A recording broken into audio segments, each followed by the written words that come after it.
Bonjour à toutes et à tous. La conférence centrale sur le travail économique pour l'année 2025 s'est tenue récemment à Beijing. Cette conférence est un cadre indiqué pour analyser la situation économique actuelle et donner le ton des politiques macroéconomiques pour l'année prochaine. Aujourd'hui, nous organisons une table ronde pour décrypter les résolutions de la réunion. Quelles sont les priorités pour le travail économique chinois en 2025, l'année d'achèvement du 14e plan quinquennal? Quelles sont les nouvelles orientations formulées au cours de cette réunion? Quels signaux politiques ont été transmis? Comment la Chine envisage-t-elle la progression de son économie? Nous allons en parler avec nos invités.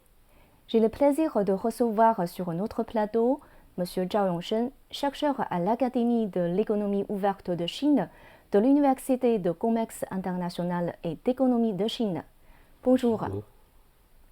Monsieur Wang Kun, professeur de français à l'Université des langues étrangères de Beijing. Bonjour. Bonjour. Et par visioconférence, Madame Yu Jia, chercheuse à l'Institut de la nouvelle économie structurelle de l'Université de Beijing. Bonjour. Bonjour. Bienvenue à tous. D'abord, nous nous focalisons sur les exigences générales sur le travail économique pour l'année 2025. Selon la conférence, il faudra maintenir le principe général dit d'aller de l'avant à pas assurés en accordant l'importance à l'intégration des systèmes et à la coordination. Monsieur Zhao Yongshen, comment les percevez-vous?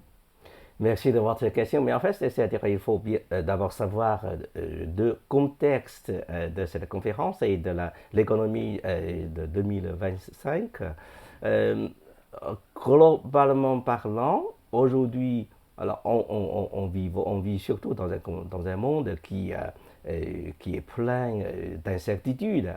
Le président Donald Trump va bientôt reprendre le pouvoir à partir du 20 janvier, donc dans quelques semaines déjà. Alors vous connaissez déjà le président Donald Trump. C'est un président d'incertitude, surtout dans le domaine d'économie et de commerce, alors surtout vis-à-vis de la Chine et de l'Union européenne aussi. Donc ça, il y a les incertitudes géopolitiques, c'est le premier point. Deuxième point, alors aujourd'hui, j'ai décomposé le cycle de l'économie chinoise durant ces dernières années en trois phases. La première phase, bien sûr, c'est toujours la rigueur, l'économie de rigueur pendant 3 années de la Covid-19. Après, donc environ 2 ans, 2023, 2022 et 2023 déjà. Donc ça, c'est la reprise petit à petit. Et maintenant, on va bientôt entrer dans la troisième phase du décollage. Donc ça, c'est la situation interne et l'autre, c'est la géopolitique, c'est la situation externe. Donc ces deux points, c'est très très important pour déterminer le principe général sur l'économie du futur, de l'année 2025 et même des années à venir. Ensuite, je reviens vers vous là sur les explications un tout petit peu, là, plutôt pas tout à fait du décryptage de cette conférence. Alors là, je pense que comme vous venez de dire, il y a 3 points.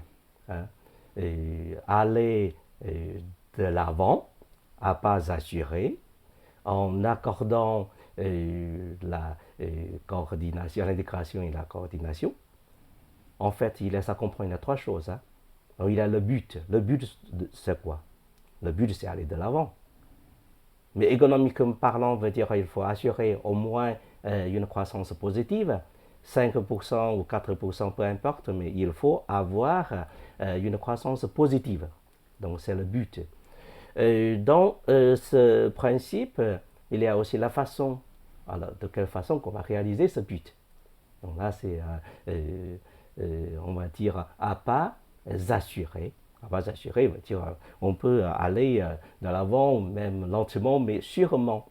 Ça veut dire la stabilité économique est plus loin, stabilité sociale, stabilité tout, quoi. C'est un terme vraiment clé pour l'année 2025.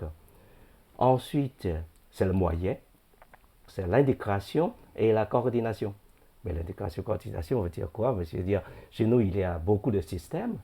Il y a le système financier, le système monétaire, le système macro, le système micro, le système régulateur. Et il y a aussi beaucoup, nombre de départements. Il y a des départements de différents secteurs. Vous voyez, c'est tout ça. Là, il faut vraiment avoir une intégration. Ça, c'est pas facile. Hein, c'est un grand travail pour les décideurs politiques et les coordinateurs et les régulateurs politiques chinois. Ensuite, c'est la coordination, on veut dire. Donc ça, c'est donc en résumé, là, donc c'est pour le principe général de 2025 en économie.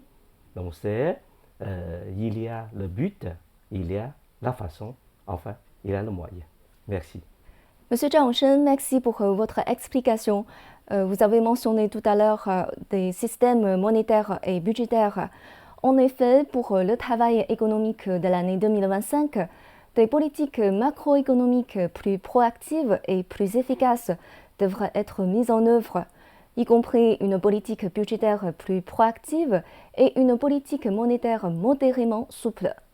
La Chine a adopté, rappelons-le, une politique monétaire prudente depuis 2011 et une politique budgétaire de relance aussi depuis une dizaine d'années. Madame Yu Jia, quel serait l'impact des rajustements de ces politiques sur l'économie chinoise? Oui, dans le contexte complexe de la situation internationale, le développement stable de l'économie nationale est particulièrement important.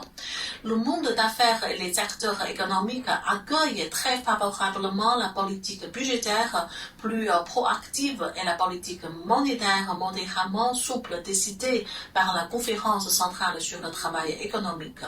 Et les signaux positifs de la politique fiscale et monétaire créent également un environnement commercial favorable pour les entreprises et plus précisément une telle politique peut renforcer la confiance des investisseurs mais aussi celle des consommateurs.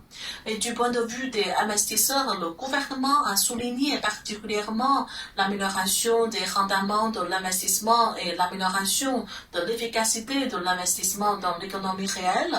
Et pour cela, les politiques supplémentaires seront mises en place pour renforcer la confiance du marché des capitaux.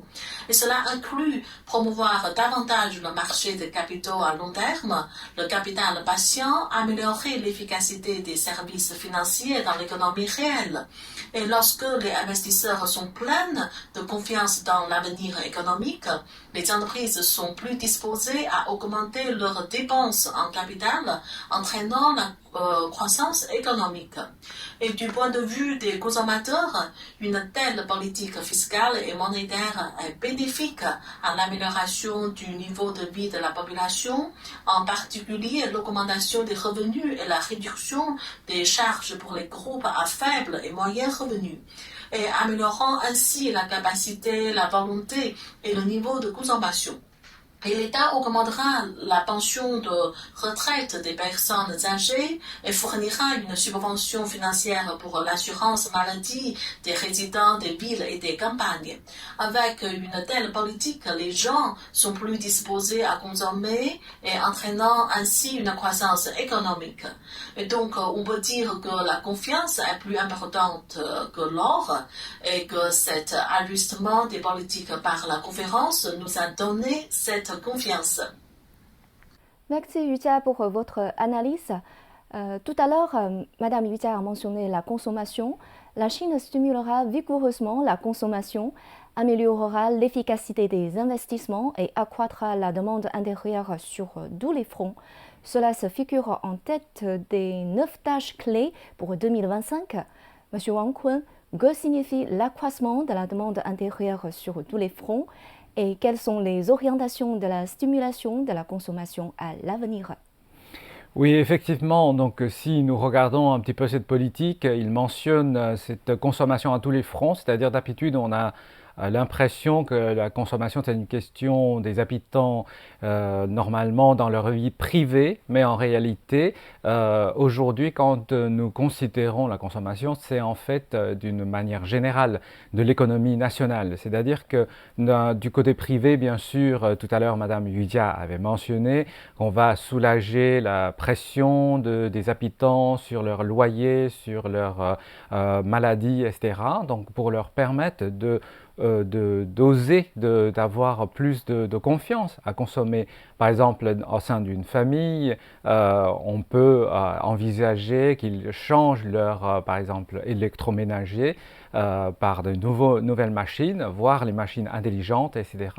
Donc, dans un contexte de nouvelle consommation de produits de technologie de dernière gamme, de nouveaux produits pour améliorer la qualité de vie des habitants. Donc, ils ont en fait envie de consommer, par contre, et ils sont contraints par les dépenses élémentaires comme le logement, la santé, l'éducation ou la vieillesse. Donc maintenant, l'État cherche à les soutenir par tous les bien-être pour qu'ils puissent libérer leur argent pour la consommation. Mais ça, c'est du côté privé, c'est-à-dire que les projets personnels. Mais de l'autre côté, vous avez aussi les projets publics, c'est-à-dire qu'il y a en termes de services publics plus d'équipements disponibles dans les transports communs, dans le service de communauté, de quartier. Les enfants pourront être mieux accueillis dans la communauté par le soutien des robots, de l'intelligence artificielle, etc. Donc nous avons un autre côté en termes de renouvellement également de l'environnement plus accueillant pour les habitants, mais qui sont inclus dans la dépense publique. C'est-à-dire que l'État va investir davantage dans le service public pour stimuler le côté de consommation également, mais par le fonds public. D'accord, merci pour votre analyse. La réunion a souligné la promotion des nouvelles forces productives de qualité par l'innovation scientifique et technologique, ainsi que le développement d'un système industriel modernisé. Maintenant, j'ai une question pour vous, Monsieur Zhao Rongshen. Selon vous, dans le cadre de la promotion des nouvelles forces productives de qualité, quelles sont les industries les plus prometteuses en Chine et de quelle manière peut-on favoriser l'intégration de l'innovation scientifique, technologique et industrielle? C'est une très bonne question, mais enfin, quand on parle des nouvelles forces productives de qualité, ou pour simplifier, la productivité de qualité, c'est un très bon terme. Veut dire quoi? Veut dire là, on est après 40 ans de réforme agricole et dans les zones rurales et 30 ans de réforme dans les zones urbaines. Aujourd'hui, la Chine, et surtout demain, donc c'est à partir de 2025, on va entrer dans une autre phase. Veut dire, avant, on comptait plutôt sur la quantité de produits, la quantité des secteurs. On a gagné grâce plutôt, bien sûr, à la quantité. Mais après, donc surtout après l'avancement de ce terme, on va compter plutôt sur la qualité. La Chine a plutôt appris, copié entre guillemets, le modèle et les technologies occidentales. Et aujourd'hui, dans nombre de technologies, les Chinois sont déjà sur le front. On est déjà les premiers. Donc il n'y a personne devant nous à copier, quoi. Donc nous serons et nous sommes déjà copiés par les autres. Donc c'est pour ça qu'on a eu ce terme, la productivité de qualité. Alors je reviens vers vous sur les différents secteurs, différentes industries. Mais je n'entre pas dans les détails. Il y a une centaine, des dizaines de secteurs d'industrie. Mais en gros, il y a, moi je dis juste deux mots clés. Il y a le digital, il y a le vert. Donc il y a l'économie et les technologies de la numérisation, c'est-à-dire du digital. Et l'autre, il y a la technologie, l'économie et la technologie du vert. Pour ces deux domaines, aujourd'hui, Mais enfin, c'est-à-dire dans le monde, il y a toujours trois économies principales. Hein. Il y a les États-Unis et la Chine, ensuite suivi par l'Union européenne. Pour la nouvelle économie que j'appelle, basée sur ces deux, le vert et le digital, dans la plupart, enfin une partie, une bonne partie, légèrement plus importante que nous, là, c'est les Américains, sont plus forts que les Chinois. Mais pour d'autres domaines, d'autres secteurs, nous sommes les premiers. Donc c'est la concurrence, c'est plutôt entre les Américains et les Chinois. Donc ça c'est très très important. Mais c'est surtout, alors comment on va qualifier une nouvelle économie ou bien une productivité de qualité, mais c'est très simple. Il y a l'innovation, est-ce qu'il y a de nouveautés? Est-ce qu'il y a une valeur ajoutée, autre valeur ajoutée? Donc ça, c'est ça, c'est très important, mais c'est un grand challenge aussi pour l'économie chinoise. Merci. Okay, merci d'avoir partagé votre point de vue sur le sujet. Maintenant, on s'intéresse à un autre domaine.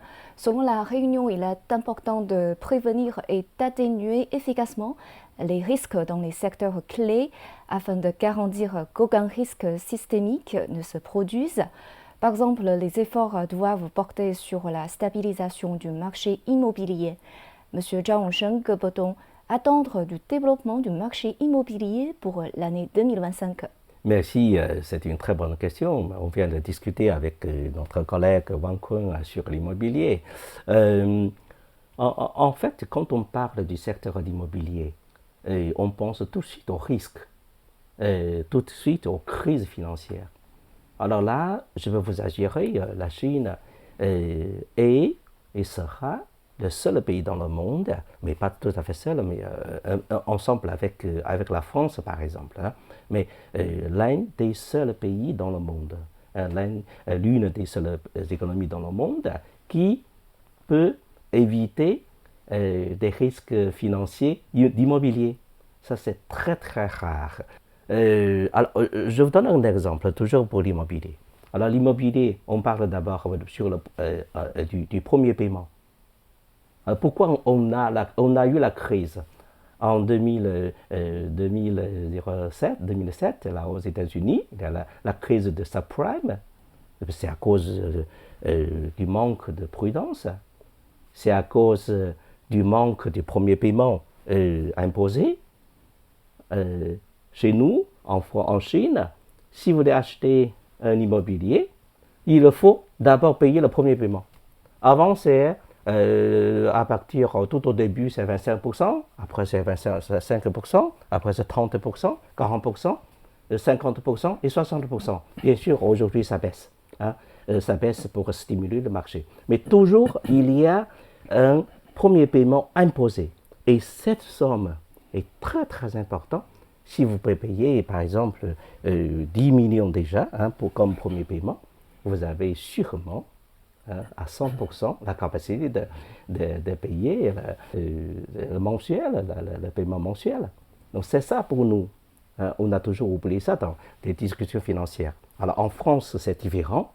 En France, il n'y a pas de premier paiement, mais les revenus sont strictement contrôlés. Moi, enfin, c'est-à-dire le département, c'est-à-dire le fisc. En France, le fisc connaît mieux que moi, mon revenu. Tout était contrôlé et tous les revenus doivent être transférés par les banques. Donc pour eux, comment on va contrôler les risques? On va dire, par exemple, vous avez 3 000 € par mois comme salaire brut. Et vous avez 2 400 € comme salaire net.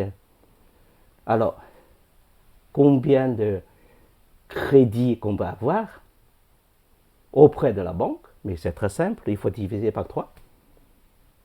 Veut dire 800. Donc vous pouvez calculer ça. Avec ça, vous ne pouvez pas acheter grand-chose. Juste un petit studio. Donc c'est comme ça pour contrôler. Donc les deux modèles sont sont parfaits. Pour les risques chez nous, là, je ne pense pas qu'il y aura un grand risque. C'est très strictement contrôlé. Ce que vous venez de mentionner, ça c'est très bien, hein, l'immobilier, tout ça c'est très bien. Mais le problème, c'est qu'il faut sortir d'autres politiques d'accompagnement pour assurer la durabilité du marché financier. Merci pour votre analyse détaillée. Pour l'année prochaine, l'accent est également mis sur la nécessité d'augmenter les revenus des résidents en phase avec la croissance économique. Monsieur Wang Kun, en plus des aspects tels que la consommation et le logement dont nous venons de parler, dans quels autres domaines la Chine améliorera-t-elle le bien-être de sa population?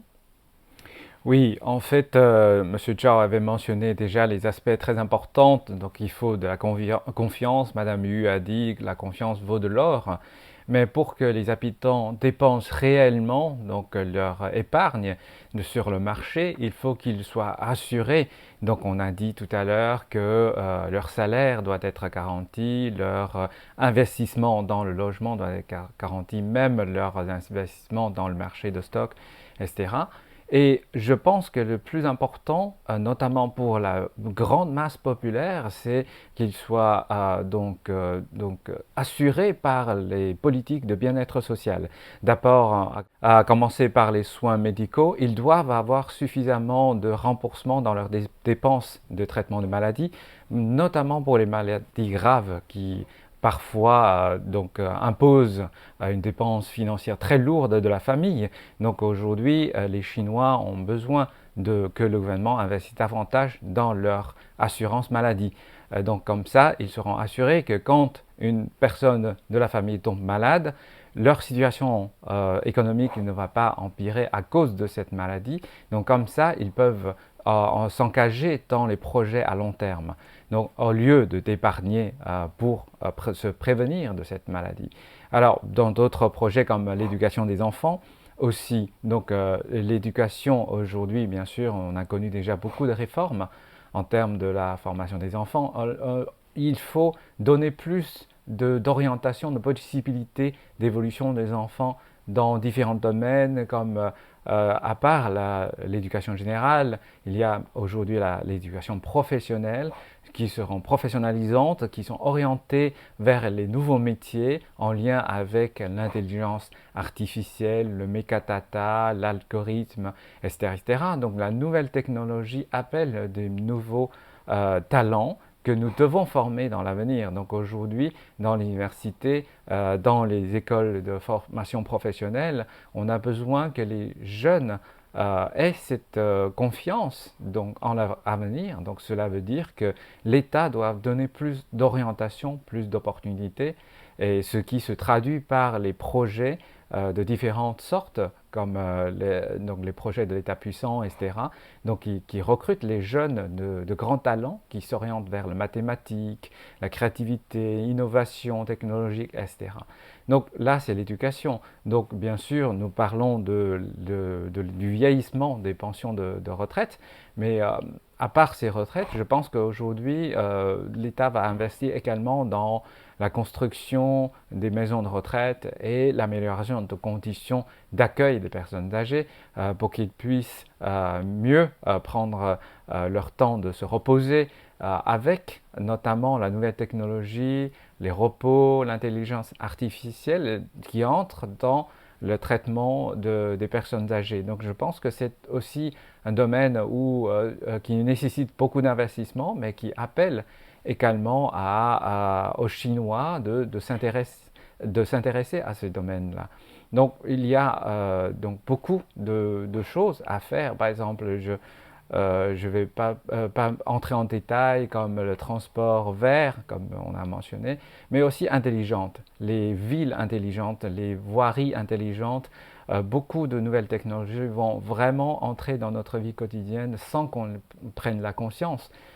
C'est dans ces domaines-là qu'on va découvrir petit à petit l'amélioration de la qualité de vie et de construire une sorte de confiance des consommateurs dans la société, de pouvoir oser dépenser et de s'engager dans les projets à long terme surtout. Ok, d'accord, merci beaucoup. L'une des priorités du travail économique de l'année prochaine est l'intensification de l'application des stratégies régionales qui est nécessaire pour renforcer la vitalité du développement régional. Monsieur Wang Kun, pourriez-vous nous expliquer les nouvelles tâches des stratégies régionales?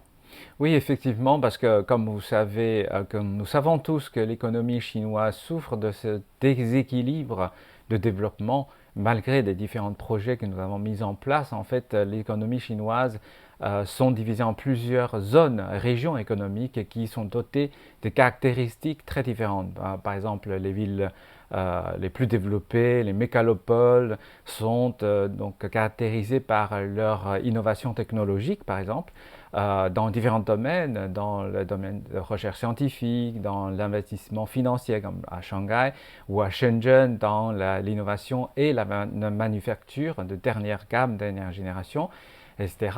Mais ce sont les régions qui sont donc dans les technologies de pointe très avancées. Par contre, au centre de la Chine, comme dans les villes de Chengdu, de Wuhan, de Xi'an, ce sont les bases industrielles de dernière génération, donc, mais qui ont une grande capacité de fabrication aujourd'hui pour les donc téléphones portables, pour les voitures électriques, etc. Donc, qui doivent avoir cette nécessité de s'associer avec l'innovation technologique, avec l'investissement d'avenir. Donc la coordination au niveau national est importante pour que ces différentes régions puissent jouer pleinement en valeur, faire valoir leurs caractéristiques, leurs avantages, pour qu'on puisse développer les régions comme l'ouest de la Chine qui sont souvent considérées comme arriérées, mais avec les plans de ceinture et route, avec les plans de reboisement dans le désert, etc. Donc la Chine est en train de faire des révolutions vertes et numériques dans ces régions-là. Donc l'avantage des différentes régions vont nécessairement s'associer avec par exemple les panneaux solaires dans le désert, donc ce sont les énergies renouvelables, etc. Donc il y a beaucoup de projets de ce genre qui sont mis en place, mais il faut coordonner, c'est-à-dire qu'il faut que l'énergie verte soit fournie dans les bases industrielles qui nécessitent cette énergie, et il faut que la nouvelle technologie vienne aussi soutenir la montée en gamme de ces produits, et il faut finalement que ces produits fabriqués en Chine soient achetés, consommés à la fois en Chine mais aussi à l'étranger, c'est-à-dire de renforcer notre exportation, mais également donc les valeurs ajoutées dans nos produits exportés. Donc il y a beaucoup de travail de coordination pour former ce marché uni au sein de la Chine, pour faire jouer pleinement le rôle de différentes régions, pour qu'ils s'interagissent ensemble. Donc de parler de cette coordination, on parle de la télécommunication, de l'interconnectivité par les voiries de transport et de toutes sortes de liens qui devraient être créés d'ici 10 ans, 20 ans entre les différentes régions pour qu'on puisse réaliser ce grand plan, peut-être pour le 15e plan quinquennal et pourquoi pas le 16e plan quinquennal. Merci beaucoup pour toutes ces informations et votre analyse. La Chine devrait étendre son ouverture de haut niveau et maintenir la stabilité du commerce extérieur et des investissements étrangers. Madame Yu Jia, qu'avez-vous remarqué en particulier dans les mesures à adopter en la matière annoncées lors de la réunion? Oui, mon travail à l'université de Beijing consiste principalement à la coopération économique internationale, et je suis donc particulièrement attentive au contenu de cette conférence concernant l'ouverture sur l'extérieur. Et comme on sait, l'ouverture sur l'extérieur est une politique fondamentale de la Chine et qui est indispensable pour la prospérité et le développement du pays. Et maintenant, le gouvernement vise à promouvoir une ouverture d'un haut niveau, et je pense que ça veut dire une ouverture plus large et plus profonde. Et grâce à l'ouverture sur l'extérieur, la Chine s'intègre davantage dans le système de gouvernance économique mondiale et contribue à la stabilité et à la prospérité de l'économie mondiale. Et plus particulièrement, le gouvernement est en train de réduire considérablement la liste négative d'accès des investissements étrangers vers la Chine. Et déjà, dans le secteur manufacturier, la Chine a supprimé les mesures restrictives d'accès des investissements étrangers. Et je constate que cette conférence a proposé d'élargir l'ouverture du secteur des services, comme dans les domaines des télécommunications, de la santé, de l'éducation, etc. Et ce qui reflète la détermination de la Chine à élargir davantage l'ouverture sur l'extérieur. Et je suis particulièrement attentive aux discussions de la conférence sur l'initiative La ceinture et la route. Et en fait, après plus de 10 ans de développement, la Chine et les pays partenaires de l'initiative ont formé des relations économiques et commerciales stables et des résultats encourageants.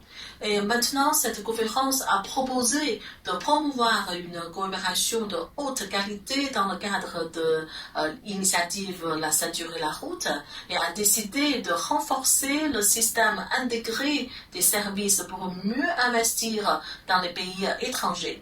Et à l'université de Pékin, je ferai ma part de contribution dans ce système de services. Merci beaucoup, Madame Yu Jia. On arrive à la fin de notre table ronde. Quels sont vos messages pour les perspectives de l'économie chinoise en 2025? Monsieur Zhang Wengshen.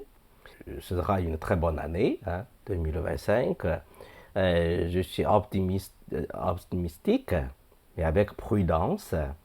L'année 2025 sera une année d'incertitude et de nombre de challenges compte tenu des géopolitiques, changements géopolitiques, tout ça là. Alors, j'appellerai un petit mot là, que Wang Kun vient de parler, de mentionner. Donc il y aura, donc, ça correspond plutôt à la construction d'une communauté du destin partagé, conjoint, veut dire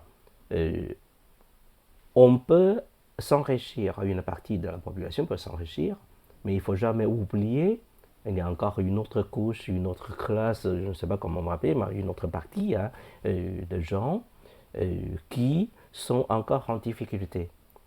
Donc c'est ça, là, il faut établir un système plus justifié, plus juste aussi, concernant la distribution de la fortune, la redistribution de la fortune et la redistribution de la fortune. Donc ça c'est très très important pour une société, pour réaliser une société qu'on appelle harmonieuse. Merci. Et vous, Monsieur Wang Kun? Oui, pour l'année 2025, je pense que les mesures qui vont être concrétisées dans les 2 sessions en mars, donc nous attendons avec beaucoup d'impatience et les politiques concrètes, notamment sur, comme on a mentionné, des mesures pour stimuler l'économie, mais surtout pour améliorer le bien-être social, pour dégager plus de force d'envie, de besoin de consommation, et nous espérons qu'il y aura beaucoup plus de nouveaux résultats qui vont arriver grâce à ces politiques, et nous restons très confiantes en l'avenir, notamment de la croissance de la Chine en 2025, mais également l'amélioration de la vie d'une manière générale de la population chinoise. Merci. On écoute Madame Yu Jia. Oui, en regardant l'année qui vient, il y a beaucoup d'incertitudes et de défis dans l'économie internationale. Et je pense que le développement économique de la Chine apporte la stabilité et la certitude au monde. Et la Chine continue d'être le plus grand moteur de la croissance économique mondiale. À cet égard, le monde est plein de confiance. Et la confiance, comme je dis toujours, la confiance est plus importante que l'or. Merci. Alors, merci pour vos meilleurs vœux pour l'économie chinoise de l'année prochaine. Je vous remercie tous d'avoir participé à notre table ronde. Merci.